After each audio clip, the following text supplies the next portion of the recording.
తెలంగాణలో ఉండే నిరుద్యోగ యువకులకు లక్షలాది ఉద్యోగాలను ఈరోజు ప్రైవేట్ పరిశ్రమలలో కల్పించాలి. ప్రభుత్వ ఉద్యోగాలే కాదు, మిత్రులు శ్రీధర్ బాబు గారు చెప్పినట్టు తెలంగాణ రాష్ట్ర ప్రభుత్వము ఇప్పటి వరకు 75,000 ప్రభుత్వ ఉద్యోగాలు ఇచ్చింది.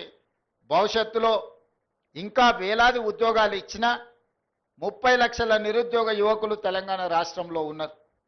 మరి వాళ్ళందరికీ ఉద్యోగ ఉపాధి అవకాశాలు కల్పించాలంటే ప్రైవేట్ రంగంలో పెట్టుబడులను ఆకర్షించాలి. ప్రైవేట్ రంగంలోనే ఇవాళ ఐఏఎస్ ఆఫీసర్కి వచ్చే జీతం 2.5-3 లక్షల రూపాయలు.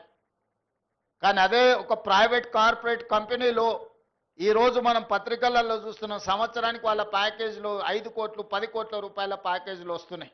రీసెంట్గా IIIT స్టూడెంట్కి 1.5 crore ఆయన ప్యాకేజ్ వచ్చిందంటే నెలకు వాళ్ళ జీతభత్యాలు ఎంత వస్తున్నాయో చూడండి.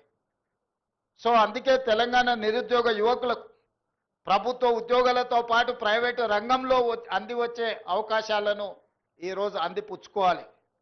100 సంవత్సరాల పైగా చరిత్ర కలిగిన ఉస్మానియా యూనివర్సిటీని ఈరోజు పునరుద్ధరించడం ద్వారా పెద్ద యూనివర్సిటీలతో మనం పోటీ పడే విధంగా మన ఎడ్యుకేషన్ ఇన్స్టిట్యూషన్స్ని ఈరోజు అభివృద్ధి చేయాలనుకుంటున్నాం.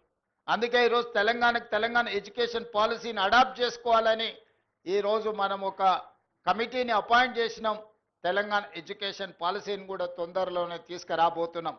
యంగ్ ఇండియా స్కిల్స్ యూనివర్సిటీతో పాటు young India sports university, young India integrated schools, ఇవన్నీ కూడా తెలంగాణ రాష్ట్రాన్ని అభివృద్ధి చేయడానికి భవిష్యత్ ప్రణాళికల కోసం ఈరోజు తెలంగాణ రాష్ట్ర ప్రభుత్వం ముందుకు వస్తున్నది.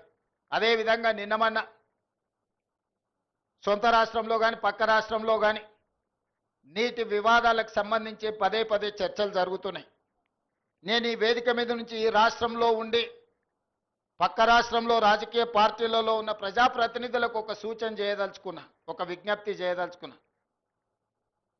మీకు పంచాయతీలు కావాలన్నా నీళ్లు కావాలన్నా అని ఎవరైనా నన్ను అడిగితే తెలంగాణ రాష్ట్రానికి నీళ్లు కావాలని నేను కోరుకుంటా. మీకు వివాదాలు కావాలన్నా, మీకు పరిష్కారం కావాలన్నా అంటే నేను పరిష్కారం కోరుకుంటా.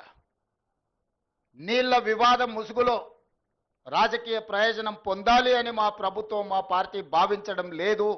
2 రాష్ట్రాల మధ్యలో ఉండే సమస్యల్ని శాశ్వతంగా పరిష్కరించాలి అని తెలంగాణ ప్రత్యేక రాష్ట్రాన్ని శ్రీమతి సోనియా గాంధీ గారు కాంగ్రెస్ పార్టీ ఇచ్చింది. కాబట్టి నీళ్ల విషయంలో వివాదాలు, నీళ్ల విషయంలో రాజకీయ లబ్ధి కోసం ఆలోచన చేయొద్దు. రాజకీయాలకు అతీతంగా మనం ఈరోజు ఆలోచన చేసుకొని పరిష్కరించుకోవాలి. ఈ పరిష్కారాలకు చర్చలు ఒక్కటే పరిష్కారము.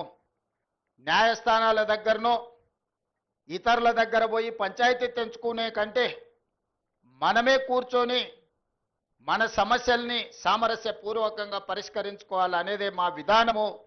పక్క రాష్ట్ర ముఖ్యమంత్రి గారికి నేను విజ్ఞప్తి చేస్తున్నా, కృష్ణా నదిలో ఉన్న మా పాలమూరు రంగారెడ్డి ఎత్తిపోతలు కావచ్చు, మా కల్వకుర్తి లిఫ్ట్ ఇరిగేషన్ కావచ్చు, మా డిండి ప్రాజెక్టు కావచ్చు, మా ఎస్ఎల్బిసి భీమా నెట్టంపాడు ప్రాజెక్టులు కావచ్చు, ఉమ్మడి రాష్ట్రంలోనే మంజూరైన ప్రాజెక్టులు.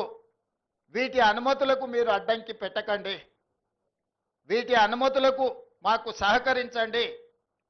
ఉమ్మడి రాష్ట్రంలో ఉన్నప్పుడే మంజూరైన ఈ ప్రాజెక్టులకు